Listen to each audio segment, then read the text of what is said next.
Hello and welcome back to my YouTube channel. Here to look ahead to Newcastle United's trip to Chelsea on Monday night. I'm sorry I'm a little bit late with this video. I just thought I've had quite a busy week with some articles and stuff, and given that the game was on Monday, I thought I could give myself a little bit more time to get around to this preview. But here I am looking ahead to the game. Was on the True Faith preview this morning on Patreon, so if you're a subscriber to that, go and check that out as well. But yeah, this is my own little look ahead to the game. I think that it's a really good opportunity for Newcastle to make a bit of a statement, because obviously they've got a very poor record at Stamford Bridge, only one win in the Premier League. And given how good Newcastle have been at times in the Premier League era, under Sir Bobby Robson, under Kevin Keegan as well, and currently under Eddie Howe. Only one win, and that came under Alan Pardew. That Papis Cisse evening, probably the best ever brace in the Premier League's history.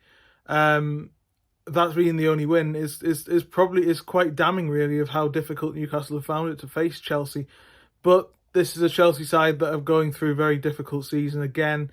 They're really struggling for identity. They've got some very good players: Cole Palmer, Enzo Fernandez, Moises Caicedo. Malo Gusto's been fantastic this season. I'm a fan of Nico Jackson. I know people aren't a huge fan of him, but I think he's got some raw talent. Not quite there yet, obviously, but got a lot of good abilities. So I think that they're obviously they've got some very good players, but they're not a very good team. They don't really have an identity. Mauricio Pochettino is a very good coach, but has struggled to find the way forward with this group of players. That it's just really a group of very good, talented individual young players, and I think that that's very indicative of Todd Bowley's approach to this whole ownership model that he's got there. There's no real way of moving forward for Chelsea that's consistent. That's why they're languishing mid-table for the second season in a row.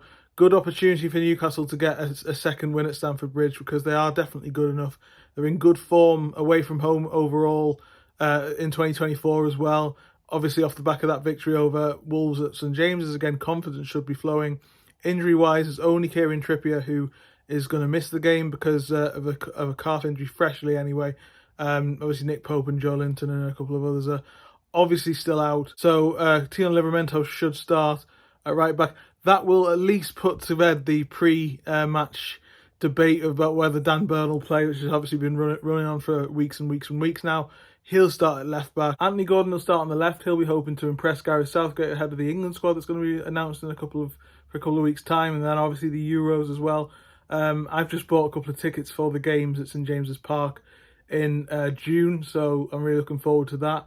So yeah, there won't be too many changes for Newcastle going into this game. I don't think it's going to be a very, very much the same way that Eddie Howe's been playing, and there's a couple of debates. Will Almiron start? Will Murphy start on the right? Possibly Harvey Barnes come in. I would want either Murphy or Almiron on the right, because I think and Gordon's perfectly capable of playing on the right, but if you bring Barnes in, you have to move him across. And I really like the idea of, Gusto's been really good for Chelsea this season. I really like the idea of Gordon giving him a couple of problems down the left, running at him and making him turn towards his own goal. That's not something that Harvey Barnes is particularly strong with, and that's not really his game. So I think that's a better way to go for me. And yeah, the system and the way that Newcastle play will probably be very, very similar to how it has been for most of the season. And I think that it'll be a very, very interesting game. Obviously, back in November, Newcastle thrashed Chelsea 4-1. I don't think it'll be that easy this time around. Obviously, they went back in the Carabao Cup and lost on penalties. The Kieran Trippier incident that kind of, on my channel, by my channel standards, was one of my best videos, because I said before the game I thought Trippier deserved a rest, and then people sort of caught on to that video and suggested that I knew something. I didn't really know anything about what was going to happen. I didn't even think that Trippier would make that sort of mistake, but it was more that at the time he needed a rest. Obviously, the fact that he's injured means that won't be happening again. Livramento in at right back should be no problem at all. Other things from Eddie Howe's press conference: there was a lot of discussion about St James's Park. Again, will Newcastle move away from there? Will they build a new stadium? The ownership have previously said that they won't move away from St James's. They want to stay at St James's Park, and the noises coming out of Newcastle, and again from Eddie Howe, suggests that staying at St James's Park and building on St James's Park is the way forward at the moment, at least, you know, trying to find a way of extending the capacity of St James's Park rather than building a fresh stadium. I think that is probably most fans' dream scenario, is a bigger stadium at the same patch of land, given that St James's is so iconic for it. From coming into Newcastle on the train, you can see it throughout the city. Obviously, it dominates the skyline, all that sort of cliched stuff. The fact that it's just in the city centre and surrounded by so many pubs, it's got that sort of old school feeling, which I think football generally is lacking now.